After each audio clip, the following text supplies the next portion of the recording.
Hey everybody, welcome to my brothers and sisters and cousins and friends. I am Sandra Drew of Aquarius School for Kids, an oasis of early learning with the African child in mind.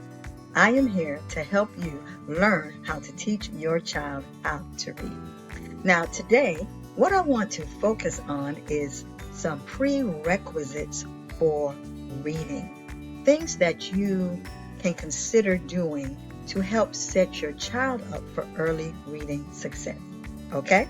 So, the first thing I want you to think about is fostering a love for books. Yes, build a love of reading and books in your child. And there are ways that you can do that. You can start off by being an example of a reader. Let your child see you reading at home. Reading maybe when you're out at the park or wherever. Let your child see that it's a norm for you to be reading. You can also have reading time together, which is when you can read aloud a story to your child so they can see how important it is. And you can also do picture walks. Sometimes there are books that you can find that may not necessarily have words in them, but just the pictures, and you can be turning through the pages and reading the story to them, basically reading the pictures to them. Okay, so that's one thing that you can do to set your child up for learning how to read. Another thing that you can do is teach concepts of print. Now, concepts of print, it basically refers to things that you need to understand about a book, including the actual text itself. So I'm going to give you some examples. I'm going to use this book as my example. It's not exactly really see it very well. It's not coming through well. Oh, that's so sad. I'm trying to move it around on the camera.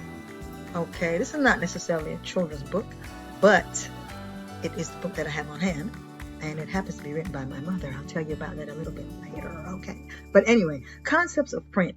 For example, one concept you want to teach your child is exactly how you hold the book.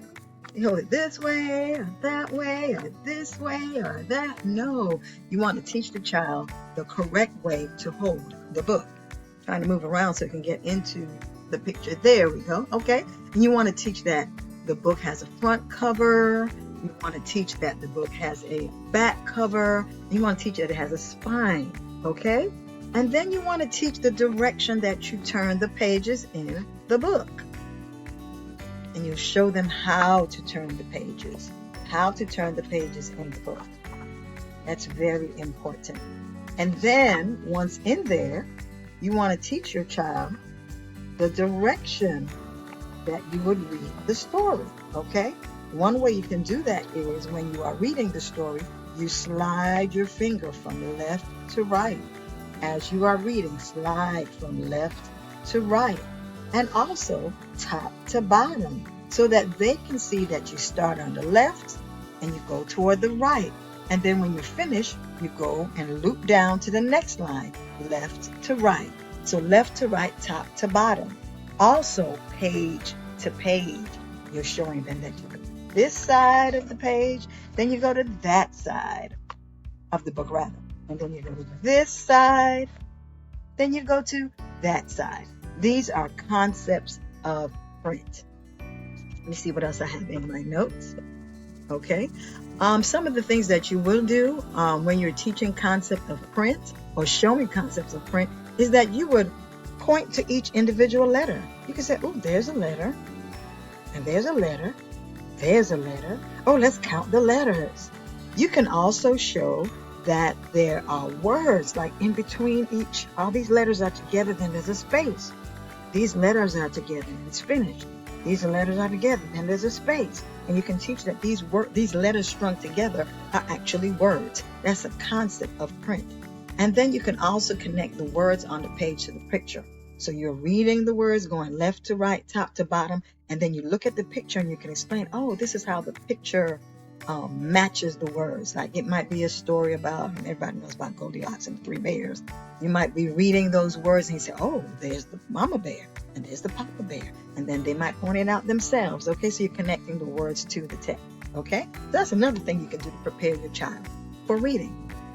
Next, there's also exposure to letters. And I'm not necessarily talking about explicitly teaching about letters, but just exposing them to letters. For example, you might use magnetic letters, and they can manipulate those letters, and you can show them the correct way to turn the letter so that they are accustomed to, or they learn the direction of the letter itself. You can show that there are small letters and there are large letters, okay? So, and then you can connect that to the actual text as well. You can do explicit instruction if you choose to, but right now I'm just talking about setting them up for reading success, okay? Instead of the explicit instruction of letter sound, of the phonics, as we discussed before earlier in other videos, okay? Then another thing you can do is exposure to writing, okay? You can have a blank piece of paper. You can get like a blank book. There's some books that just have pages in it, or just separate pages that you can buy yourself. And then just have them to write freely on that paper. Have them to scribble, have them to draw lines, have them to draw circles, have them to draw pictures. You tell them to write their story. Use those squiggly lines and circles to write their story. And then you can have them read that story to you. See, what you're doing is you're connecting the text to their story. You're also showing them that they too can be authors and write their own book. Now, everything is not necessarily, today we're going to be authors. You're just doing the activity.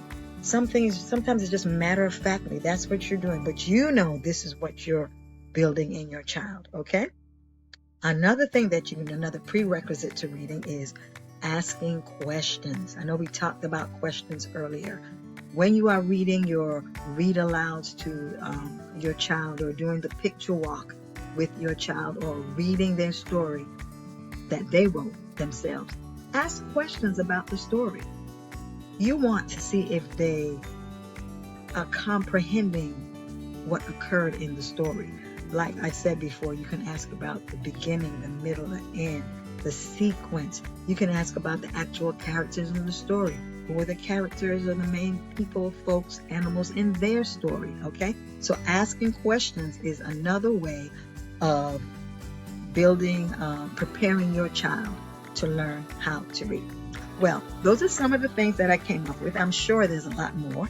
Let me review real quickly what I said. I said to expose them to a love of learning, a love of reading books. By you yourself reading books in front of them, and the other things that I mentioned. Teach the concepts of print. That's the second thing that I said. And then the third thing I said was exposure to letters. And then I had exposure to writing. And the last thing I said was to ask questions about the story. Now, these are some prerequisites that you can use to get your child ready for actual reading literacy instruction. Okay? Well, that's all I have to say on this topic today. Thank you so much for hanging in there with me. I know this was a little bit more lengthy than the other videos that I've done. Before I go, I did say I wanted to bring that book back. It's not a children's book per se, maybe a middle school, high school student, and definitely adults. This is a book that my mother wrote, and so I said, I'm going to go ahead and put it on my channel. Her name is Kathleen B. Drew, and the title of her book, let me see if you can catch on the bottom, is, whoopsie, this green screen. I don't have a green screen, but this background is not working as well as I want it to work. It is Mary Weeks is Still Standing. That's the title of the book. Yes, I'm going to show it. Where there's a will, there's a way. Mary Weeks is Still Standing. And if you go to Amazon.com, you can find the book by Kathleen B. Drew. Also, if you go to my website, which is Aquarius School for Kids, www.aquariusschoolforkids.com, you can also find out how you can actually get this book. It's a really good book. I'm not just saying because it's my mother, but it's a really good book. Okay, you might want to consider that. And also at www.aquariusschoolforkids.com, you'll also find a lot of resources for our early learners, and they're really relevant to us as Black people. That's what I'm doing here on this channel. This is for us, for our group. If somebody else comes along and you look at it and you learn from it, that's fine too. That's fine. But I am building this for us. All right. If you like this content and it is valuable to you, please like, share, comment, and subscribe. Definitely comment. I'd like to know what you think. Let's keep it on the nice tip, okay? Let's do that. Because I've read lots of comments. Anyway, I'm getting beside myself. Anywho, lots of comments on other people's sites that I frequent or go to. But we're building a good community here, so I know we're not going to really have that. Okay. Anyway, thank you so much for spending time with me today. I look forward to coming again with my next video, and we're going to delve into actually teaching our children how to read. I know I'm setting things up. I'm moving systematically. I'm moving slowly because I want you to get comfortable with doing this so that when you get to do this on your own at home, you can relax. Because I know sometimes it can be you can get a little anxious about doing this, teaching your own child how to read, but you can do it. It's simple. It may not be easy, but simple. Just take it step by step, little by little. You can get it done. I believe in you, and thank you for believing in me. Well, anyway, that's all that I have to say for today. And until next time, bye-bye.